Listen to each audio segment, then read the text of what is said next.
بسم اللہ الرحمن الرحیم۔ ناظرین، آپ دیکھ رہے ہیں نیوز ٹوڈے، یہ آپ کا اپنا ڈیجیٹل پلیٹ فارم ہے، اسے سبسکرائب بھی کر لیں اور بیل آئیکن کو بھی پریس کر دیں۔ ناظرین، آج بہت ہی امپورٹنٹ چیزیں آپ کے سامنے رکھیں گے۔ سب سے پہلی امپورٹنٹ چیز، انڈیا میں شور مچا ہوا ہے، انڈیا کا میڈیا چیخ چلا رہا ہے۔ کس چیز کے اوپر چیخ چلا رہا ہے؟ جنرل عاصم منیر نے امریکہ میں ایک بیان دیا، انڈیا کے پرنٹ میڈیا نے ایک بیان جو ہے اس کو جاری کیا ہوا ہے، ان کے ہی دا پرنٹ میڈیا کے اوپر یہ بیان آیا ہوا ہے اور اس کے اوپر جو ہے انڈیا چیخ چلا رہا ہے۔ ایک دھمکی ہے جو کہ عاصم منیر سے منسوب کی جا رہی ہے، آرمی چیف سے منسوب کی جا رہی ہے اور اس کے اوپر میڈیا چیخ چلا رہا ہے۔ وہ دھمکی کیا ہے یہ بھی ہم آپ کے سامنے رکھیں گے۔ نواز شریف نے، نون لیگ نے مری کے اندر ایک میٹنگ کی ہے اور یہ میٹنگ جو ہے ٹھنڈے پہاڑ کے اوپر کی گئی ہے، کھلی جگہ پر کی گئی ہے، دیواروں کے کانوں سے بچ کر کی گئی ہے۔ اس میٹنگ کا مقصد کیا تھا؟ اس کے اندر کیا چیز ڈسکس ہوئی ہے؟ شکنجہ تنگ کیا جا رہا ہے، اس کے اوپر کیا کچھ چل رہا ہے یہ بھی ہم آپ کے سامنے رکھیں گے۔ سہیل رائج نے کالم لکھا ہے، کچیاں دا ہوندا کچا انجام نہیں۔ یہ بہت ہی امپورٹنٹ کالم ہے۔ اس کے اندر کیا لکھا گیا ہے، صاف طور پر بتا دیا گیا کہ کیا ہونے جا رہا ہے، یہ بھی آپ کے سامنے رکھیں گے۔ عمران خان شوکت خانہ منتقل ہو رہا ہے، ایک خبر سامنے آ رہی ہے، اس خبر میں کتنی صداقت ہے یہ بھی ہم آپ کے سامنے رکھیں گے۔ سب سے پہلے کچھ بیانات آپ کے سامنے رکھیں گے سیاستدانوں کے، صحافیوں کے، جو کہ بہت انٹرسٹنگ ہے، اور اس کے بعد جو ہے پھر ساری کی ساری چیزیں آپ کے ساتھ ڈسکس کریں گے۔ ویڈیو مکمل دیکھیے گا۔ ناظرین، سب سے پہلے اسلام آباد کے اندر مسجد کو شہید کیا گیا، مسجد گرائی گئی۔ اس کے اوپر احمد فرات کا کہنا ہے کہ باقی بحثوں سے ہٹ کر لطیفہ تو یہ ہے کہ ایک ناجائز اور غیر قانونی حکومت یہ کہہ کر مسجدیں گرا رہی ہے کہ یہ ناجائز اور غیر قانونی ہے۔ غیر قانونی ناجائز حکومت یہ کہہ کر مسجدیں گرا رہی ہے کہ یہ غیر قانونی اور ناجائز ہیں۔ اسی کے اوپر ایک اور بیان بھی آپ کے سامنے رکھیں گے۔ مسجدوں کے بارے میں مشتاق احمد کا کہنا ہے، مساجد گرانے والی حکومت، ذرا یہ تفصیلات سن لیں۔ اسلام آباد انتظامیہ کا 50 مساجد ہٹانے کا فیصلہ، مدنی مسجد شہید کر دی گئی، لیکن اسلام آباد club, guns club, golf club جیسے شافیہ کے ہزاروں اربوں روپے کے مراکز کو سالوں سے تحفظ دیا گیا ہے۔ ڈی ایچ اے، بحریہ، دیگر رہائشی اسکیموں اور سرکاری عسکری اداروں کو اسلام آباد کی زمینوں پر قبضے، جنگلات کو صاف کرنے، یہاں تک کہ پہاڑوں کی صفائی کی اجازت ہے، لیکن مساجد ناقابل برداشت ہیں۔ اس کے اوپر کمنٹس میں اپنی رائے کا اظہار ضرور کیجیے گا کہ سب سے بڑا مسئلہ مساجد کے ساتھ کیوں ہے۔ ناظرین، 9 مئی کے اندر لوگوں کو گرفتار کیا گیا، انہیں سزائیں سنا دی گئی ہیں۔ اس کے اوپر عالیہ حمزہ کا کہنا ہے کہ 10 مئی کو سادہ کپڑوں والے مسلح افراد مجھے گھر سے اغوا کر چکے تھے، ویڈیو ساری دنیا نے دیکھی ہیں۔ آج 10 مئی کو ہونے والے شادمان تھانے کے کیس میں مجھے 5 سال کی سزا دے دی گئی ہے۔ ویسے پی ٹی آئی نہ ہو گئی، سپر ہیروز کی سیریز ہو گئی، ظلم بھی ہم پر اور سزا بھی ہمیں، یہ کہنا ہے عالیہ حمزہ کا۔ عائشہ بھٹہ جنہیں 10 سال قید کی سزا سنائی گئی ہے، ان کا کہنا ہے الحمدللہ انسداد دہشت گردی عدالت نے آج 9 مئی کے ایک جعلی مقدمے میں مجھے 10 سال قید کی سزا سنائی ہے۔ میرا ایمان ہے کہ اللہ نے مجھے ایک عظیم مقصد کے لیے چنا، کیونکہ نسلوں کی تربیت اللہ نے عورت کے ذمہ لگائی ہے، اور جس ریاست میں عورتوں پر اتنا بھیانک ظلم کیا جائے وہ ریاستیں اجڑ جایا کرتی ہیں۔ میں بے گناہ تھی، کسی جلاؤ گراؤ میں ملوث نہیں رہی۔ 9 مئی کے بعد میری زندگی برباد کر دی گئی، لیکن میں نے پاکستان سے فرار ہونے کی بجائے خود کو انصاف کی امید پر ٹرائل میں پیش کیا۔ افسوس کہ آج انصاف کا بے رحمی سے قتل عام کیا گیا ہے۔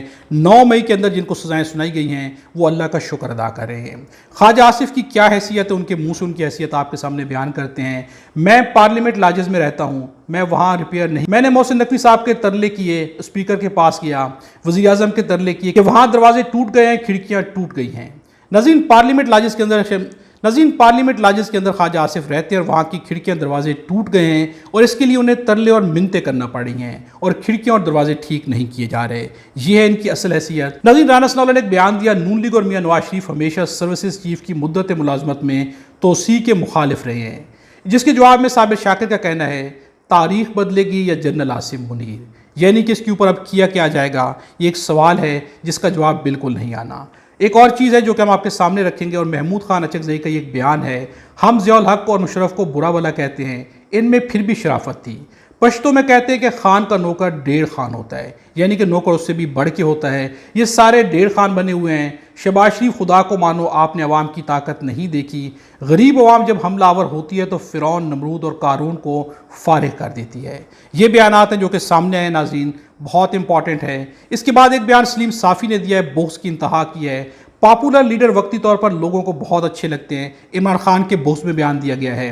پاپولر لیڈر وقتی طور پر لوگوں کو بہت اچھے لگتے ہیں، مگر وہ اپنے ملک کو ناقابل تلافی نقصان پہنچاتے ہیں، یعنی کہ جو پاپولر لیڈر ہوتے ہیں وہ بہت بلے لگتے ہیں لیکن ملک کو ناقابل تلافی نقصان پہنچاتے ہیں، جس کے جواب میں صابر شاکر کا کہنا ہے پاپولر لیڈر ہمیشہ عوام کو اچھے لگتے ہیں۔ قائد اعظم لیاقت علی خان، محترمہ فاطمہ جناح ذوالفقار علی بھٹو، محترمہ بینظیر بھٹو، میاں نواز شریف، عمران خان پاکستان کے مقبول لیڈر ہیں۔ ان کا موازنہ جنرل ایوب، یحییٰ، ضیاء، مشرف، باجوہ اور عاصم سے کریں تو کیا نتیجہ عکس ہوگا؟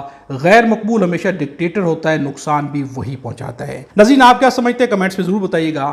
اب آتے ہیں آج کی اہم خبروں کی جانب۔ ناظرین، جنرل عاصم منیر نے امریکہ میں ایک بیان دیا۔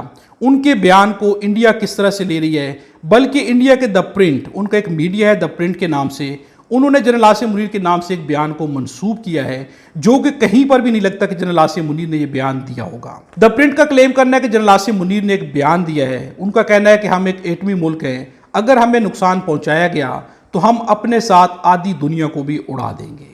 ناظرین، یہ بیان منسوب کیا جا رہا ہے جنرل عاصم منیر سے، جو کہ کہیں پر بھی نہیں لگتا کہ جنرل عاصم منیر اس قسم کا بیان دے سکتے، جو کہ انتہائی خطرناک بیان بھی ہے اور بہت ہی زیادہ غیر ذمہ دارانہ بیان ہے۔ لیکن اس کے اوپر انڈیا کے اندر شور مچا ہوا ہے، اور یہ بیان دا پرنٹ نے شائع کیا، جس کے اندر شیکھر گپتا نامی ایک صحافی نے یہ بیان دیا ہے۔ انہوں نے اس خبر کو کوٹ کیا، کہاں سے لی گئی یہ نیوز، اس کے بارے میں کہیں پر کوئی سورس مینشن نہیں کیا گیا، لیکن یہ بیان جاری کیا گیا، اور یہ بیان ایک پروپیگنڈا ہے جس کے اوپر انڈیا کا میڈیا چیخ رہا ہے، چلا رہا ہے۔ اور اس بیان دینے کے پیچھے سب سے بڑی وجہ یہ ہے کہ پاکستان کے ایٹمی پروگرام کو دنیا کے سامنے رکھا جائے، اور یہ ظاہر کرنے کی کوشش کی جائے کہ پاکستان پوری دنیا کے لیے خطرہ بن سکتا ہے، اس لیے ان کا ایٹمی پروگرام بند کیا جائے۔ جس طرح سے ایران کو ٹارگٹ کیا جا رہا ہے، یہی پروپیگنڈا انڈیا کے خلاف، یہی پروپیگنڈا انڈیا پاکستان کے خلاف کر رہی ہے، اور اس طرح کے بیانات جنرل عاصم منیر سے منسوب کیے جا رہے ہیں، جو کہیں پر بھی نہیں لگتا کہ جنرل عاصم منیر نے ایسا بیان دیا ہوگا۔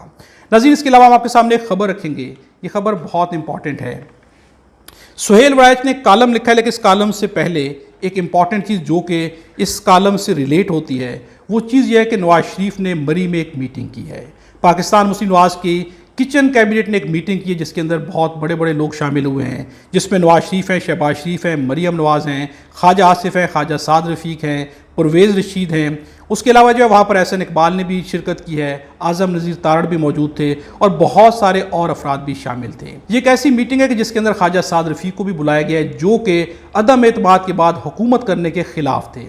ان کا کہنا تھا کہ ہمیں الیکشن کی جانب جانا چاہیے اور عوام کا اصل مینڈیٹ حاصل کرنا چاہیے۔ ناظرین، بظاہر یہ میٹنگ کی گئی ہے ٹھنڈے پہاڑ کے اوپر، دیواروں کے کانوں سے بچنے کے لیے کھلی جگہ پر کی گئی ہے۔ اس کا ویڈیو کلپ سکرین پہ آپ کے سامنے ڈسپلیڈ ہے، جس میں نواز شریف نے سرخ رنگ کا مفلر پہنا ہوا ہے، ٹھنڈی چھتری لگا کر بیٹھے ہوئے ہیں، اور یہ میٹنگ کی گئی ہے۔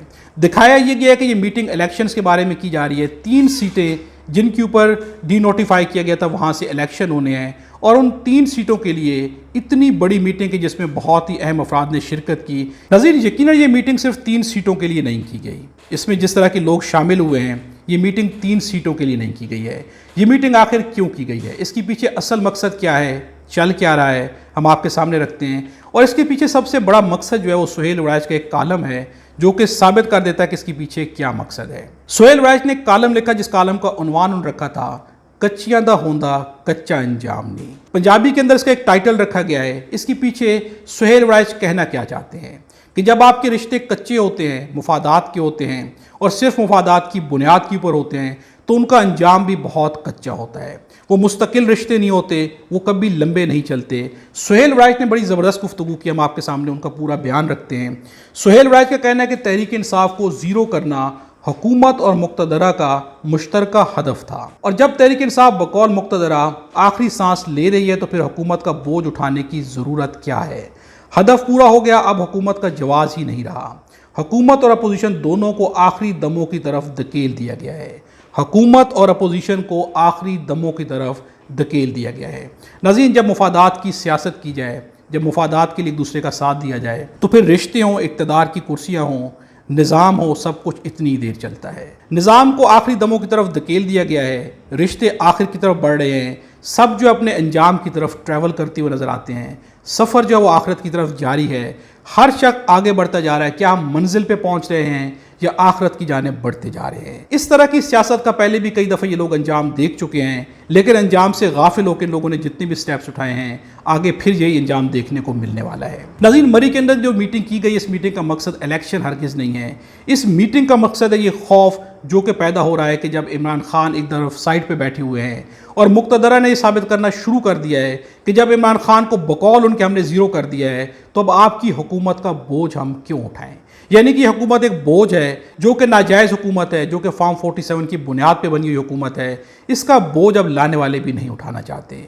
یہ وہ خوف ہے کہ جس کی وجہ سے، یہ وہ شکنجہ ہے جو کہ تنگ ہو رہا ہے، جس کے خوف کی وجہ سے ٹھنڈے پہاڑوں کے اوپر دیواروں کے کانوں سے بچ کے یہ میٹنگ کی گئی ہے، جس کے اندر ڈسکشن کی جا رہی ہے کہ اب کیا ہوگا، ہمارے ساتھ کیا ہونے والا ہے، اور اس کے لیے دوبارہ سے چالیں چلی جائیں گی، دوبارہ سے چال بازی کی جائے گی۔ اس سے کہیں بہتر تھا کہ حق کی سیاست کر لیتے، سچ کی سیاست کر لیتے، جھوٹ کے خلاف کھڑے ہو جاتے، عوام کے لیے سیاست کر لیتے تو ایسے دن نہ دیکھنے پڑتے۔ لیکن یہ لوگ نہ اس سے پہلے کبھی عوام کے لیے سیاست کر پائے ہیں اور نہ ہی مرتے دم تک کبھی عوام کے لیے سیاست کر پائیں گے۔ ناظرین، یہ خبر اور سامنے آئی کہ عمران خان کو شوکت خانہ منتقل کیا جا رہا ہے۔ اس خبر میں کتنی صداقت ہے، یہ کیوں چلائی جا رہی ہے؟ تو سب سے پہلے اس کو شارٹ میں آپ کے سامنے رکھنے کی، اس خبر میں کوئی بھی صداقت نہیں ہے۔ عمران خان کسی صورت میں بھی اگر انہیں حقیقتاً بھی کچھ ہو گیا تو وہ شوکت خانہ نہیں جائیں گے، چونکہ عمران خان جانتے ہیں کہ اگر وہ ہسپتال منتقل ہو گئے تو پھر نواز شریف میں اور ان میں کوئی بھی فرق نہیں رہے گا۔ عمران خان یہ سٹیپ کبھی نہیں اٹھائیں گے۔ بہت بڑا اگر ظلم کر کے کہہ دیا جائے کہ یہ سٹیپ اٹھایا جا سکتا ہے تو وہ بشرا بی بی کے بارے میں اٹھایا جا سکتا ہے۔ اگر ان کی طبیعت خراب ہو گئی تو ہو سکتا ہے انہیں شوکت خانہ میں یا کسی ہسپتال میں منتقل کر دیا جائے، لیکن عمران خان جیل سے باہر نہیں جانے والے۔ عمران خان اس نظام کے کسی بھی حربے کے اندر نہیں آئیں گے۔ عمران خان اس نظام کو کوئی بھی ویک پوائنٹ، کوئی بھی کمزور پوائنٹ نہیں دینا چاہتے۔ ناظرین، اس ویڈیو کے بارے کمنٹس پہ اپنی رائے کا اظہار ضرور کیجیے گا۔ خدا آپ کو ہمیشہ خوش رکھے، خدا ہم سب کو اور ہمارے وطن پاکستان کو بھی ہمیشہ خوش رکھے۔ ہمیں بھی اپنی دعاؤں میں یاد رکھیے گا۔ اگلی ویڈیو تک کے لیے آپ سے اجازت چاہتے ہیں۔ اللہ آپ کو اپنی حفظ و امان میں رکھے۔